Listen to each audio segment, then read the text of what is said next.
Hello everyone, today we will study about the Mendelian disorder. ठीक है, genetic disorder में पढ़ने। जेनेटिक डिसऑर्डर हमारे टू टाइप के, एक मेंडेलियन और एक क्रोमोसोमल। ठीक है, पेडिग्री एनालिसिस हम लास्ट वीडियो में कवर कर चुके हैं।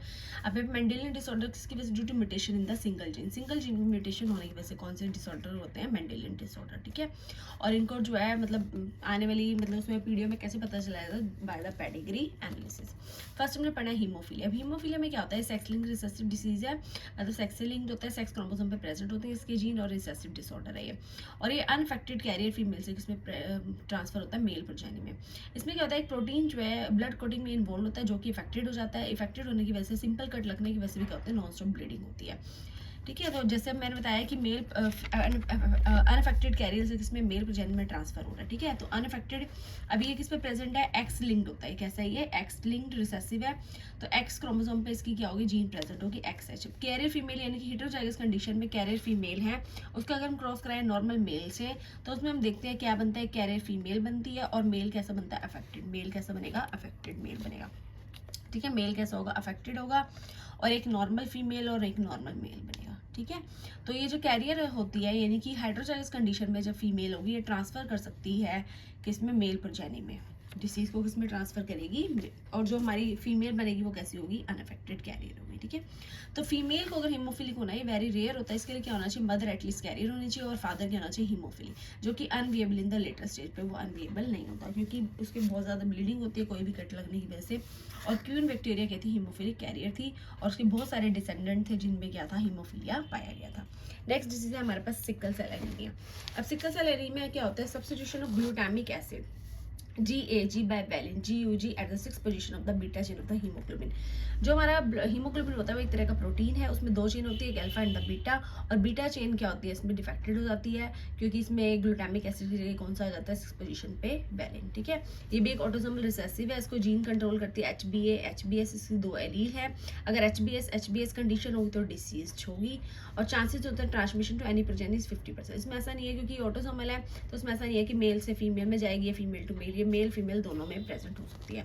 और जो म्यूटेंट HB होता है, molecule undergoes polymerisation due to low oxygen tension. ठीक है, वो ऑक्सीजन को पूरी तरह ट्रांसपोर्ट नहीं कर पाता, और म्यूटेशन पॉलीमराइजेशन होने की वजह से शेप चेंज हो जाती है।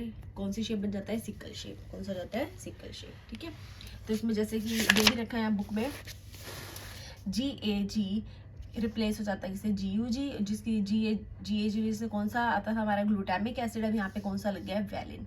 ठीक है, और this led to the HBS peptide. अब ये कौन सा बनेगा? HBS पेप्टाइड, यानी कि सिकल शेप्ड। ठीक है, नेक्स्ट हमारे पास है फिनाइल कीटोन्यूरिया। फिनाइल कीटोन्यूरिया में क्या आता है? ये भी एक ऑटोसोमल रिसेसिव डिसऑर्डर है। ऑटोसोमल रिसेसिव, ये इनबोर्न एरर है, यानी कि मतलब बर्थ से ही प्रेजेंट होता है। ठीक है, इसमें क्या होता है कि एंजाइम होता है जो कि कन्वर्ट करता है फिनाइल एलानाइन को ट्रायोसिन में, वो एब्सेंट होता है। ठीक है, लैक ऑफ द एंजाइम। और फिनाइल एलानाइन अब जो कि कन्वर्ट होता है ट्रायोसिन में, एंजाइम नहीं है, तो फिनाइल पायरुविक एसिड में बदल जाता है, जो कि एक्यूमुलेट होता है ब्रेन में and cause a mental retardation. और दूसरा, ये यूरिन में निकलता रहता है, excreted to the urine, because phenyl pyruvic acid can't absorb by the kidney इसको एब्सॉर्ब नहीं कर सकते। और एक पीलियोट्रोपिक डिसऑर्डर है। पीलियोट्रोपिक डिसऑर्डर क्यों है? क्योंकि mutation in gene which code for the enzyme, इसमें जीन की म्यूटेशन हो जाती है जो कोड करते हैं किसके लिए? Enzyme phenyl alanine hydroxylase. ये एक एंजाइम है जो किसको कन्वर्ट करता था? फिनाइल एलानाइन को फिनाइल पायरुविक एसिड में। ठीक है, और इस एंजाइम के ना होने की वजह से ट्रायोसिन में बदलता था। किसमें बदलता था? ट्रायोसिन में बदलना चाहिए था, जबकि इस एंजाइम के ना होने की वजह से वो किसमें बदल रहा है? फिनाइल पायरुविक एसिड में, जो कि क्या ब्रेन में एक्यूमुलेट होगा और क्या करेगा? Mental retardation. अब पीलियोट्रोपिक बताया था कि जब एक ही जीन एक से ज्यादा कैरेक्टर को कंट्रोल करती है। ठीक है, तो इसमें क्या, एक तो मेंटल रिटार्डेशन हो रही है, दूसरा क्या होता है? Reduction in hair and the skin pigmentation. Reduction in hair and the skin pigmentation. और नेक्स्ट डिसऑर्डर हमने पढ़ना है थैलेसीमिया। थैलेसीमिया भी एक ऑटोसोमल रिसेसिव ट्रेट है। ठीक है, ड्यू टू म्यूटेशन की वजह से होता है। Rate of synthesis of globin chain of haemoglobin is reduce. Globin chain की मतलब जो हीमोग्लोबिन की जो ग्लोबिन चेन है वो क्या हो जाती है? उसकी synthesis, rate of synthesis reduce होता है। इसमें क्या होता है?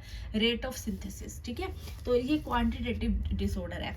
जो हमारा सिकल सेल था वो क्या था? एक हमारा क्वालिटेटिव, और ये क्या हमारी क्वांटिटेटिव मतलब क्योंकि रेट ऑफ सिंथेसिस इसका डिक्रीज हो रहा है। Rate of synthesis globin chain of haemoglobin is reduce, और HB जो फॉर्म बनता है एबनॉर्मल होता है, रिजल्ट इन एनीमिया। और क्या होता है इसकी वजह से? एनीमिया। अब ये दो तरह का होता है, आपने याद रखना है, एक अल्फा थैलेसीमिया और एक कौन सा हमारा बीटा। अल्फा थैलेसीमिया की जीन होती है HbA, जो एलील है HbA1 HbA2, और इसकी जो जीन प्रेजेंट होती है क्रोमोसोम नंबर 16 पे। वेरी इंपॉर्टेंट है, आपको लर्न करना है कौन से क्रोमोसोम पे प्रेजेंट होती है। और बीटा थैलेसीमिया की जीन है HbB, ठीक है, और ये क्रोमोसोम नंबर 11 पे प्रेजेंट होते हैं। ये आपको याद रखना है, अल्फा की किस पे प्रेजेंट है, क्रोमोसोम नंबर 16 पे, और जबकि बीटा की किस पे प्रेजेंट है, क्रोमोसोम नंबर 11 पे। और थैलेसीमिया इसलिए बता दिया क्वांटिटेटिव डिसऑर्डर, और सिकल सेल क्या हमारा क्वालिटेटिव, ठीक है, क्योंकि इसमें क्या है, रेट ऑफ सिंथेसिस जो है डिक्रीज हो जाती है, इसलिए कैसा ये क्वांटिटेटिव, क्वांटिटी में कमी आ जाती है। लास्ट मेंडेलियन डिसऑर्डर में हमें पढ़े कलर ब्लाइंडनेस। आपने ये जरूर याद रखना है कौन सा सेक्स लिंक्ड है और कौन सा ऑटोसोमल है। मेंडेलियन डिसऑर्डर में अभी तक हमने हीमोफिलिया पढ़ा था जो कि सेक्स लिंक था, और एक नेक्स्ट कलर ब्लाइंडनेस जो कैसा है सेक्स लिंक्ड है, ठीक है। बाकी सिकल सेल, थैलेसीमिया ये हमारे कैसे थे, ऑटोसोमल रिसेसिव कैसे थे, ये ऑटोसोमल। तो कलर, इसमें क्या होता है, कलर ब्लाइंडनेस में सेक्स लिंक रिसेसिव ट्रेट है, जीन किस पे प्रेजेंट होता है, इसकी भी एक्स क्रोमोसोम पे, और इसमें डिफेक्ट हो जाता है कौन सेल्स जो होती है हमारी, जो कि कलर को डिस्क्रिमिनेट करती है, उसमें डिफेक्ट हो जाता है। इसमें डिफेक्ट इन आइदर रेड और ग्रीन कोन में, जिसकी वजह से पर्सन जो है वो डिस्क्रिमिनेट नहीं कर पाता रेड और ग्रीन कलर में, ठीक है। और ये 8% मेल्स में पाए गए, 0.4% मेल इफेक्ट। फीमेल्स जो है बहुत कम अफेक्टेड होती है, ठीक है। फीमेल के कलर ब्लाइंड होने के लिए क्या होना चाहिए, मदर एटलीस्ट क्या होना चाहिए, कैरियर होना चाहिए, फादर क्या होना चाहिए, कंप्लीटली क्या होना चाहिए, कलर ब्लाइंड, जैसे कि उसमें था हीमोफिलिया में, ठीक है। उसी तरह से ये भी, तो फादर क्या होना चाहिए, कलर ब्लाइंड होना चाहिए, मदर क्या होना चाहिए, एटलीस्ट कैरियर, तभी ये फीमेल में आएगा। वैसे कम इसमें फीमेल की बजाय मेल में जो है ये ज़्यादा ट्रांसफर होता है, ठीक है। जो कैरियर फीमेल होती है, यानी कि हेटेरोजाइगस कंडीशन में जो एक फीमेल होती है वो ट्रांसफर करती है इसमें मेल प्रोजेनी में, ठीक है।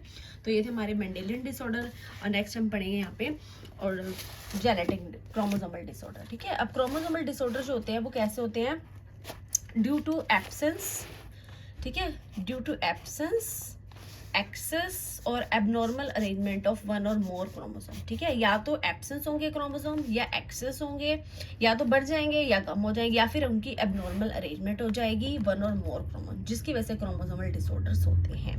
तो अब इसका कारण क्या होता है, क्यों होते हैं। कई बार क्या होता है कि failure of segregation of chromatid during the cell division, ठीक है। फेलियर ऑफ सेग्रीगेशन ऑफ, अब क्रोमैटिड क्या होते हैं, ये सिस्टर क्रोमैटिड है, ये सेपरेट होंगे, ठीक है। अगर इनकी सेपरेशन नहीं हो पाती है तो उसकी वजह से क्या होता है, गेन या फिर लॉस होता है क्रोमोसोम में, इसे हम बोलते हैं एन्यूप्लॉइडी। या तो एन्यूप्लॉइडी होती है, और इसमें एग्जांपल हम पढ़ेंगे डाउन सिंड्रोम, और हमने कौन सा पढ़ना है यहाँ पे, टर्नर सिंड्रोम। और दूसरा क्या होता है, polyploidy, failure of cytokinesis after the telophase stage of the cell division, result in increase in whole set of the chromosome. इसमें क्या होता है, उसमें हमने क्या बताया था एन्यूप्लॉइडी में, कि सेग्रीगेशन ऑफ क्रोमैटिड की वजह से या तो गेन होता है या फिर लॉस होता है क्रोमोसोम का, ठीक है। एन्यूप्लॉइडी, या तो कोई क्रोमोसोम एक्स्ट्रा हो जाएगा या फिर कोई क्रोमोसोम कम हो जाएगा, ठीक है। लेकिन इसमें क्या होता है, पॉलीप्लॉइडी में होल सेट ऑफ क्रोमोसोम ही या तो एक में कम हो जाएगा और एक सेल में ज्यादा हो जाएगा, इसे हम बोलते हैं पॉलीप्लॉइडी। ये वैसे ज्यादा रेयर होती है किसमें, प्लांट्स में, often seen in the plant. मतलब क्या होता है कि जैसे आपने पढ़ा है, एक साइटोकाइनेसिस होते हैं, कार्योकाइनेसिस होते हैं सेल डिवीजन में। कार्योकाइनेसिस तो हो गया, ठीक है, न्यूक्लियस का डिवीजन तो हो गया, बट साइटोकाइनेसिस नहीं हो पाया, ठीक है, सेल वॉल डेवलप नहीं हुई। तो क्या होगा, जब सेल वॉल डेवलप नहीं हो पाएगी तो एक साइड पे तो दोनों पूरा सेट चला जाएगा क्रोमोसोम का, और एक साइड पे होगा ही नहीं क्रोमोसोम का सेट। तो result in whole set of chromosome, क्या बताया था, result in whole set of chromosome, result in increase in whole set of chromosome in an organism, ठीक है। तो यहाँ पे कैसे हम क्या होता है, पॉलीप्लॉइडी कहते हैं, ज़्यादा ये होती है प्लांट्स में होती है, ये मतलब उसमें ह्यूमन बींग्स में देखने को नहीं मिलती। अब जो हमने सिंड्रोम पढ़े, हमने पढ़े डाउन सिंड्रोम। डाउन सिंड्रोम में क्या होता है, ट्राइसोमी ऑफ क्रोमोसोम नंबर 21, ये एक ऑटोसोमल है। ये कैसा है कि ऑटोसोमल है, याद रखना है आपने, ऑटोसोमल है, और additional copy of chromosome number 21, additional copy of chromosome number 21, trisomy of chromosome number 21, ठीक है। ट्राइसोमी बताया था जैसे कि 2n+1, 2n+1। अब क्रोमोसोम कैसे होते हैं, हमारे पास पेयर में होते हैं, ठीक है, डिप्लॉयड कंडीशन होती है, पेयर में हमारे पास क्रोमोसोम है, लेकिन वो एक क्रोमोसोम, वो सेम क्रोमोसोम एक एक्स्ट्रा हो गया। बताया था ना कि गेन और लॉस ऑफ क्रोमोसोम, ठीक है, failure of segregation of chromatid की फेलियर हो जाती है सेग्रीगेशन, जिसकी वजह से या तो गेन होता है या फिर लॉस होता है। इसमें क्या एक एक्स्ट्रा कॉपी आ गई 21 क्रोमोसोम की, वो पेयर में तो था, ठीक है, पेयर में होने की पेयर में होता है एक कॉपी और एक्स्ट्रा आ गई, तो उसमें बोला trisomy of chromosome number 21, additional copy of chromosome number of 20, trisomy of 21। तो यहाँ पे जो है क्रोमोसोम जिसमें डाउन सिंड्रोम होता है वो कैसे होते हैं, शॉर्ट स्टेचर होते हैं पर्सन, ठीक है, राउंड हेड होता है उनका, फरो टंग होगी और ओपन माउथ रहता है, पाल्म क्या होती है, ब्रॉड सी होती है, काल्म, ठीक है, और मेंटल डेवलपमेंट इज रिटार्टेड, थोड़ा सा मेंटली डेवलपमेंट क्या होती है उनकी कम होती है। नेक्स्ट है क्लीनफेल्टर सिंड्रोम। अब क्लीनफेल्टर और जो टर्नर पढ़े ये हमारे सेक्स लिंक्ड है, वो हमारा कैसा था, ऑटोसोमल था। तो genetic disorder is cause due to presence of extra additional copy of X chromosome. इसमें क्या होती है, एक एडिशनल कॉपी आ जाती है एक्स क्रोमोसोम की।